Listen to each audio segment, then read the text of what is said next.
Lagi dengan pick dari Angela yang kemungkinan gacha. besar. Ini bisa jadi Angela mid juga. Siapa nih? Dapat apa nih? Dapat apa nih? Profesor ini gacha juga nih. Kalau misalnya Lilia nggak diambil bisa di kiri nih. Iya makanya. Oh iya. Gacha nih. Set, uy. Loli. Lolita. Oh Tamus. Hayabusa. Hayabusa Polis. Iya. Wih, Lunox. Oh, Lunox. Lunox. Wih, banyak amat. Popeyus. Pove. Oh tapi tadi terbaiknya Lunox. Iya, Dia- iya. Uranus. Gila. Uranus epic nih. Ini mahal banget dilihat-lihat nih. Mohon maaf kakak yang gacha tadi berarti keuntungan Anda tahun ini udah habis ya. Balik lagi tahun depan ya. Besok kayaknya di rumah aja deh. Iya, hoki Anda udah habis untuk kali ini. Aduh. Oke Prof. Tapi sepertinya edit. Gacanya masih digocek nih. Coach, apakah mau dimakan di kiri coach? Waduh. Gimana menurut dari coach KB? Wah, opsinya banyak sih sekarang malahan. Kalau misalkan Novarianya yang muncul ya. Lilia juga oke sih. Novaria menurut aku. Kaja oke, Lilia Kaja juga oke. Kendali tim fight-nya bagus, tapi ternyata Valentina Oh, Valen. pick yang lebih aman ketika sudah melihat adanya Edith. Jadi Suns-nya bisa bermain juga dengan Primal Wrath. Apakah dari sisi Boots kali ini akan memegang Fredrin ya? Atau kita Glue. lihat Glue? Oke. Glue? Tapi Glue kalau kita lihat di sini dia bisa nahan 1-1, cuma untuk urusan Akainya agak sedikit berbahaya sih. Wih, Action figure ya? level 150 tuh. 150 tuh dia. Benar. Nanti jangan lupa isi alamatnya ya.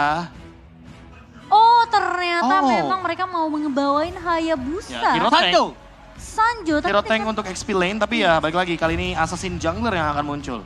Karena kanan juga ini masih bisa ngeflex Profesor. Karena Lilianya bisa dimakan loh. Kufra sih bahaya di sini. Ya kalau Kufra dan sekarang dia buat mid lane-nya ini akan di arah Angela dan Romnya akan pakai edit. Iya. Bisa juga seperti itu. Atau nanti tiba-tiba akan ada hero satu lagi untuk Flaptizi. Karena kalau kita lihat dari Pakito dan Khalid yang sudah di-ban, masih ada Benedetta juga untuk bermain di lini jauh. Dan ini, apakah sama seperti tadi Ranger Mas? Oke.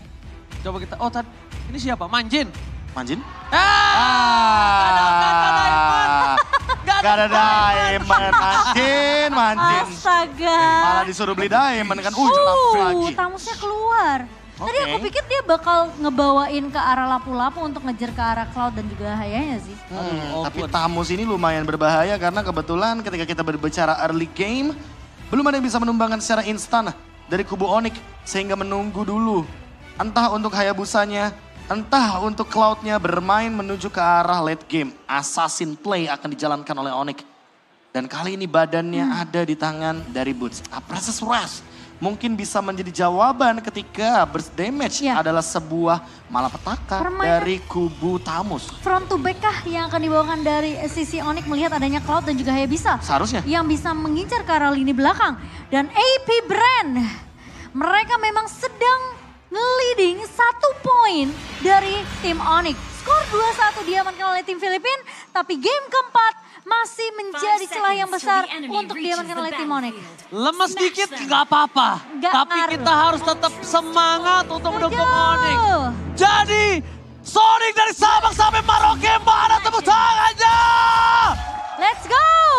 Harus tetap semangat, harus tetap optimis kita bisa mendapatkan game kali ini. Lemes dikit nggak ngaruh. Ngemas dikit nggak ngaruh. Nggak ngaruh, karena masih ada banyak game yang bakal kita jalankan. Ingat ini best of 7. Dan tentunya untuk menggapai 4 poin itu bukan hal yang mudah. Apalagi ketika kita berbicara di M5 World Championship, semua momentum bisa diciptakan. Apakah ketika Grand Final M Series setiap beda region selalu menimbulkan game yang lama? Kita lihat ya kali ini ya. Iya ya, Ah, selalu gitu ya. Kayaknya emang disimpan untuk khusus Grand Finals sih. Iya. Oke, tapi pergerakan dari Onyx sekarang yang mulai terlihat memang agak sedikit agresif. Untuk, tapi Ogwen berhasil untuk mendapatkan Little Wanderer-nya. Dan Suns kali ini akan lebih berfokus tentunya untuk memenangkan laning dari area mid. iya, dan bahkan kalau kita melihat juga dari pemilihan Master Assassin kembali dengan emblem Marshman sehingga membuat attack speed yang dimiliki oleh One dari Super Marco ini cukup harus sedikit ditakuti. Apalagi dengan tempo early game yang dijalankan sama AP Brand ini bisa jadi ada sedikit kendala nantinya ketika berbicara ganking ke area gold lane. Hayabusa dari Kairi harus mempersiapkan bagaimana cara rotasi yang paling efisien. Dan sekarang mungkin momentumnya. Oke, langsung ada Shadow Kill menuju ke arah seorang Super Marco. Memaksa mundur ke arah belakang, tapi sayangnya cewek belum berada di dalam posisi level yang cukup maksimal. Tapi ingat, ketika Ogun tidak memiliki flicker, ini adalah sebuah keuntungan. Iya, sebuah keuntungan yang dimana kemungkinan satu buah flicker yang masih belum ready ketika turtle pertama nanti yang akan dikontes oleh pemain dari Onyx. Tapi Flap TZ sepertinya sudah mulai mengganggu juga pergerakan dari seorang Boots. Udah kelihatan sebenarnya dari game 1, game 2, dan game 3. Ini Boots benar-benar diprioritasin banget ketika ada objektif turtle yang muncul loh. Oke, tapi Kairi terzoning out abis-abisan sama Flap TZ. Dan bahkan mundur ke arah belakang. Di depan sana Angela udah standby on position bersama dengan Sans dengan Primal Ward for defensive. Vengeance telah didapatkan oleh seorang Flap TZ. Zoning outnya pun berhasil. Bersama dengan Heartgut yang mengerasuki tubuh dari Flap TZ. Oh, kayaknya Onyx ingin bermain dengan tempo kiting. Bahkan walaupun Kiboy memiliki Divine Judgment, dia nggak buru-buru loh untuk menggunakan Divine Judgment-nya. Kecuali dengan flicker yang Kiboy miliki, ini adalah timing yang tepat. Tapi Ogwen seperti sudah hadir di sana. Dan kalau numbangin Ogun sekarang juga nggak bakal cukup damage-nya. Entah kenapa aku merasa ya, setiap kali Onyx nih pengen coba untuk ngasih pressure ke arah pemain-pemain dari AP Brand tuh malah menjawab lebih galak gitu loh, Be. Ya, karena mereka rotasinya berdua, Cimomo. Jadi ini yang membuat gerakan secara jumlah dari AP Brand akan selalu lebih diunggulkan. Dan ini dia permainan slow down tempo dari Onyx. Mereka membawa assassin jungler, jadi mereka nggak mau buru-buru untuk kontes ke arah dari Turtle. Mungkin akan membiarkan bagaimana KLTC dengan perfect turtle-nya. Apalagi KLTC membawakan Akai. Untuk kendali objektifnya dia sangat kuat sekali. Benar-benar. Dengan satu buah heavy spin tentunya yang bisa memporak-porandakan pemain-pemain dari Onyx. Dan tempo permainan yang cukup pelan nih Ranger Mas. Kelihatan masih dipegang oleh Onyx juga. Ya. T-Boy belum datang dengan satu buah flicker dan juga satu Divine Judgment-nya. Dia benar-benar lagi cari target yang benar-benar mahal banget untuk di-pick untuk tim Onyx. Sekarang gini ngomong Chan, ini dari tim Onyx. Empat-empatnya gak ada yang bisa follow up Kiboy. Iya Sun sih. sekalipun yang punya burst damage untuk sekarang gak bisa untuk nge-follow up Kiboy. Jadi Kiboy bermain dengan ini aja, proaktif aja. Dan sedangkan di sisi dari Kairi, dia cuma bisa farming. Kalau dapetin early atau prematur bagus, kalau misalnya hard limit to the late game memang itu yang mereka target utamakan. Iya, tapi tinggal pemilihan item juga ini penting sih. Kalau misalkan Suns menuju ke arah Necklace of Durance terlebih dahulu, hal ini akan menimbulkan efek yang cukup positif karena setidaknya nantinya view tidak akan begitu maksimal dengan menggunakan Heartguard-nya. Apakah memang trio mid dari Onyx ini memang harus berjalan secara berbarengan? Oh. Bentar, Calvin Winata. Cukup unik kali ini, dia tahu kayaknya kalau game ini akan dibawa menuju ke arah late game. Game lama ini. Makanya dia bakal langsung build ke arah Corrosion Side. Corrosion Side, Dia nggak mau Demon Hunter Sword duluan, dia tahu kalau Demon Hunter Sword duluan bisa langsung di counter abis-abisan oleh teman-teman dengan AP Brand. Makanya dia memilih untuk farming terlebih dahulu. Ya, First Blood di tangan dari Super Marco. Dan ini akan coba ada retribution from Kairi. Berhasil menggocek begitu saja, tapi Kairi semaksimal mungkin mencoba untuk menghindari semua damage yang telah diberikan. Shadow Kill dan Boost di depan sana mencoba untuk menyelamatkan sekarang Kairi. Tapi nampaknya Kairi one last hit. This is Super Marco ready to take off. Dan berhasil mendapatkan Boost bersama dengan seorang Kairi. Meanwhile dalam bottom lane, cewek seperti biasa menjadi prioritas untuk split push dan akan menjadi sebuah jawaban di arah late game nanti. Iya, mid to the late game adalah target dari tim Onyx. Di game yang keempat kali ini meskipun kita ngelihat satu buat turtle yang baik, tapi Sans, flicker yang begitu manis menyelamatkan hidupnya. 3 pemain dari AP Brand benar-benar nge-pressure di area atas. Sans mencoba untuk melakukan clear secepat mungkin sehingga tidak akan ada yang bisa melakukan pick off. Dan bahkan turret di area atas masih bisa berdiri kokoh. Aku nggak mikirin turret sih, aku mikirin Kairi tanpa purple buff kali ini. Dia akan cukup struggle sekali loh. Iya, masalahnya lane jauh kemungkinan besar akan dipegang oleh cewek. Sehingga harus ada 2 space yang diciptakan oleh Onyx. Entah nantinya Kairi akan bermain dengan split push atau jangan-jangan cewek yang akan bener-bener ditemenin. Entah sama Kiboy, entah sama Boots juga. Karena kalau kita melihat dari segi item, kali ini dengan permainan split push, Kairi memang memiliki Hunter Strike. Tapi menurutku itu belum cukup karena si Halberd adalah solusi dari AP Brand dengan hero heal up-nya dan hero-hero tebal di lini depan. Oke. Tapi depan sana Momochan nampaknya dari Flap TZ akan selalu membawa damage yang sangat besar. Bahkan Boots pressboard-nya for nothing. Gak akan ada satupun yang bisa di take down untuk saat ini. Wah, sekarang Onyx mereka udah mulai dipukul mundur perlahan tapi pasti. AP Brand mereka benar-benar berfokus banget untuk memajukan dan bahkan bisa dibilang ini semua laningnya dipegang kontrolnya. Tapi utama mereka mid lane pasti. Pasti. Karena dia ingin ngebuka, dia akan ngebengkek. Gimana caranya jungler ekspedisi AP Brand ini free full ke arah purple. Iya, lihat juga bagaimana gold earn dari cewek. Dia bermain dengan metode 1-3-1 dan ganti-gantian.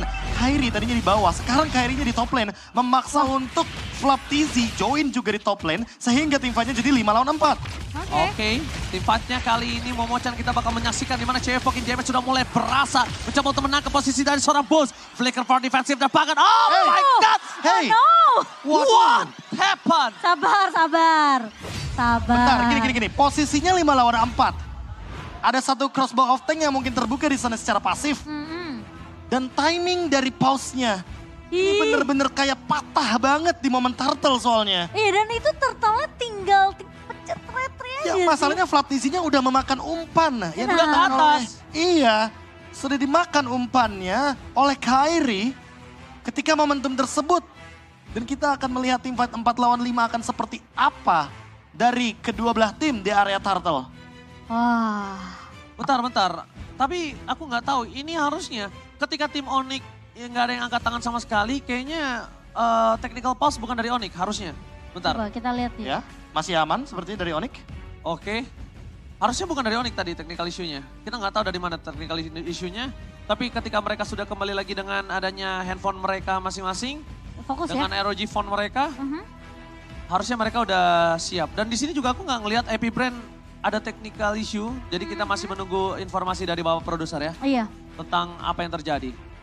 Karena nggak bisa di kita momen tentukan. yang bener-bener krusial juga tuh tadi. Wah, itu Krusial. turtle sih di bawah 4.000 ya HP-nya ya. Gua aja sampai kaget, lo nggak dengar gue ngomong what? Ih, What happened? Gue sampai keluar tuh aku bahasa Inggris. sampai bener-bener nunggu itu siapa yang dapetin turtle-nya tuh. Oke.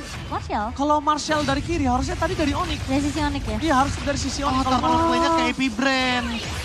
Oh my god, tapi di sana Boots berhasil ter-take down. Para pasukan dari tim Onyx, mereka terperangkap 3 orang hilang. Triple kill from Super Marco. Mencoba mendapatkan Maniac, tapi nampaknya Super Marco too strong kali ini. Wah, dan 3 pemain dari Onyx hilang, Be. What's going on? Ya, pause yang terjadi juga mempertanyakan juga bagaimana apa yang terjadi juga di area turtle. Dan bahkan kalau kita lihat yang last hit dari turtle-nya kemungkinan besar tadi ada di view kayaknya. Atau bahkan jangan-jangan di retribution dari Khaleesi. Karena Khaleesi-nya baru menggunakan retribution-nya sekarang. Wah, dengan tumbangnya turret di area mid. Ini yang dikatakan sama Ranger Mas sudah mulai kejadian. Epic Brand akan bisa masuk ke area objektif dan bahkan bisa dibilang jungle dari tim Onyx. Nah ini team fight-nya tadi ya. Team fight, heavy spin. Bahkan counter setup yang dijalankan oleh teman-teman dari AP Brand. Ya benar, last hit-nya ada di view. Oke, berarti tadi kondisinya adalah di mana sekarang Kairi pun juga nggak punya Quad Shadow Momochan. Retribution dari kedua jungler tidak digunakan soalnya. Iya, dan udah dibengkek kali ini. Ekspedisi jungle udah pasti akan lancar menuju ke arah purple buff dari Kairi. Dan Kairi kali ini dengan kit dari side lane-nya nggak tahu masih kemakan apa enggak sama Flaptizi.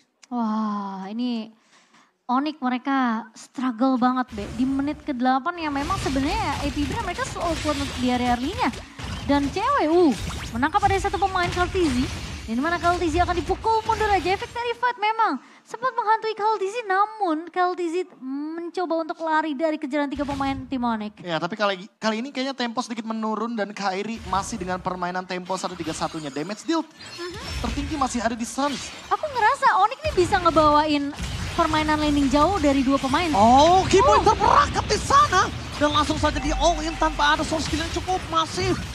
Terperangkap dengan ada onward para pasukan dari tim Epic Brain. Mereka berhasil mendapatkan keunggulan yang sangat masif. Kenapa? Karena jangkar dari permainan tim Onyx saat ini ada tangan di tangan Keyboy. Dan Flaptizi, dia nggak kenal gentar untuk bisa menangkap semua. Bahkan dengan vengeance yang di tangan dari Flaptizi bakal coba di all in.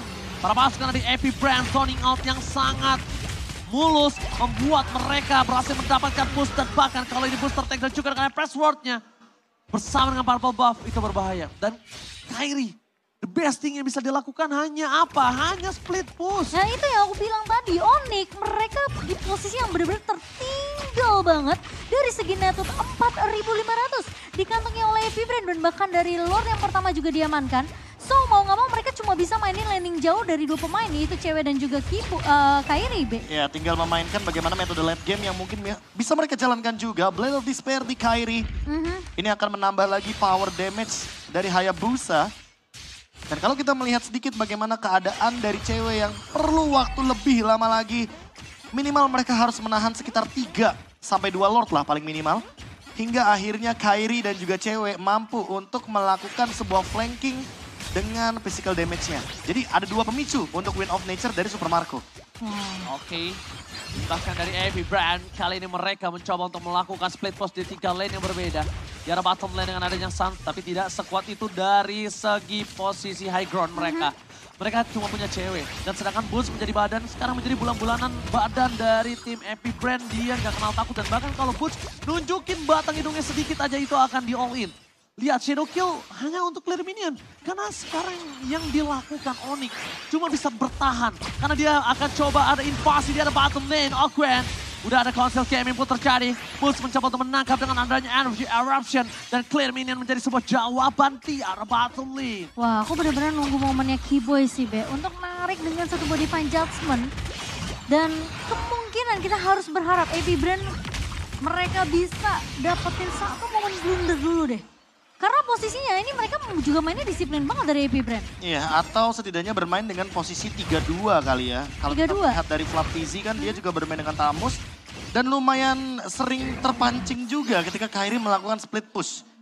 Jadi mungkin itulah momen yang bisa diciptakan dari Keyboy dengan menggunakan Divine Judgment. Shutdown menuju ke arah Flaptizi-nya. Jangan biarkan Flaptizi mendapatkan satu buah celah untuk mempop out Inferno-nya sebelum nantinya point pick off-nya bisa berhasil dan mereka akan bermain dengan metode 3-2 yang cukup ekstrim kali ini. Bahkan 2 damage dealer-nya berada di lane yang sama. Lihat nih Flaptizi benar-benar menang banget dari segi net worth si Ranger Mas. Jadi kayak aku ngerasa dari segi item aja ini masih dipegang jauh banget dari sisi Flaptizi. Ya, betul sekali. Dan kalau ngomongin dari posisi ini bukan pertama kalinya, lihat dengan adanya gold difference yang jauh.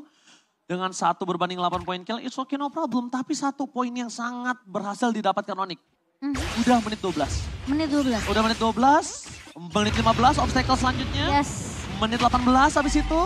Ketika menit 20, 22 itu akan jadi posisi yang sama. Dan sekarang ini adalah salah satu obstacle yang harus dia lewatin. Lewat gak nih menit 12? Tapi yang aku Keyboy lihat. takutkan itu sih Ji. Karena bisa dibilang di game pertama sama game ketiga. Oh, Keyboy ketahuan. AP Brand, Oke, Keyboy kedapatan kali ini dengan posisi dan heavy spin disambut dengan sangat baik oleh perawat suka dari AP Brand. Keyboy terperangkap, oh my god. Pew udah mulai peka di mana keberadaan dari sosok seorang Keyboy dan selalu awareness dengan seluruh boost yang dimiliki oleh tim dari AP Brand.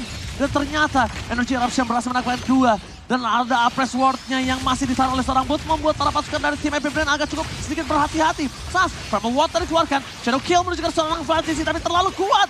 Belum bisa menumpahkan Flaptizi sedangkan Kairi kali ini diselamatkan oleh seorang Suns. Dan posisinya dari Onyx, mereka dengan tidak ada yang tumbang sama sekali aja ini udah the best thing yang bisa dia dapat. Wah, itu benar-benar kiting yang bagus banget dari AP Brand. Mereka memang enggak sempat untuk ngasih space ke arah Super Marco untuk pecah dari segi cost browsing. Apa yang harus mereka lakukan? Tapi menurut aku, Onyx mereka harus ngedrag lagi game ini sampai menuju ke arah 15 menit ke atas sih, Be. Ya, aku Karena setuju menurut banget. aku, kayaknya kalau paksa untuk team fight, ini malah jadi bahaya untuk Onyx. Kayaknya bahkan di atas menit 18 deh. Melihat draft yang dibawakan oleh Onyx, apalagi single target, pick off moment. Itu bisa terjadi ketika AP Brand benar-benar dalam keadaan terpisah. Atau setidaknya hard guard sudah digunakan terlebih dahulu. Dan ini dia formasi defense 4-1 yang akan dibawakan oleh teman-teman dari Onyx. Kairi udah Ketika ketahuan. Kairi akan mencari sebuah space di lane jauhnya. Tapi tampaknya Kairi juga pun harus dipanggil mundur ke arah belakang. Karena posisi dari tim AP Brand mereka telah berkumpul menjadi satu di depan sana. Kaltizi gagal mendapatkan sosok dari Kairi. Lord masih bisa ditahan. Lihat obstacle kali ini. Udah lewat. Obstacle menit 12 sudah lewat. Obstacle selanjutnya akan ada di menit 15-16. Kita bakal menyaksikan di mana para pasukan dari AP Brand akan coba menabrak jarak mid lane. Posisi dari Putz mencoba energy eruption di depan sana. Ditarik. Walaupun turretnya di depan sana berhasil dipecahkan, tapi lihat tidak ada Demon Chapman membuat para pasukan dari AP Brand berani untuk masuk. Dengan damage yang diandalkan dari best turret membuat para pasukan dari AP Brand mereka benar-benar perkasa kali ini. Wah, Flaptizi bahkan belum ngebuka. Oh, tapi kali ini Oh my dibuka. god, Kaltizi berhasil membuat Suster takedown. Tidak ada saksi di bencana. Onyx Indonesia. Mereka berada dalam kondisi yang tidak baik-baik saja. Pokoknya damage telah dikeluarkan, tapi Super Marco free hit dan terjaga dengan sangat baik. Bestnya, dia gak peduli apapun terjadi. Dan Super Marco boost depan sana. Blazing Rod from cewek. Booster takedown, gak ada bisa selamatkan. Shadow Kill belum bisa melakukan clear minion. Bahkan di arah bottom lane, minion yang masuk dan AP Brand. Oh no. Take the game 3. My God. Match point di tangan AP Brand. Oh my God. Ini yang bukan diinginkan oleh tim Indonesia. Ini yang bukan diinginkan oleh Sonic. Tapi AP Brand Kenyataan fight yang harus kita lihat di mana dia mendapatkan match point, tapi ini belum akhir, Profesor. Wow. Apa yang harus mereka lakukan, Profesor? Please, help us. Reset. Itu satu kata kunci terakhir dan bermain dengan nothing tulus. Tapi sesuai dengan plan yang disediakan oleh Coach Yep dan juga Coach Adi. Satu kesempatan lagi. Karena match point berada di tangan dari AP Brand. 3-1 sekarang berada di kubu mereka. Dan satu-satunya kesempatan dari Onyx adalah melakukan reverse sweep langsung dengan 3 game berturut-turut ini. Akan menjadi sesuatu yang cukup berat, cukup menantang. Tapi ya mau gak mau, minimal mereka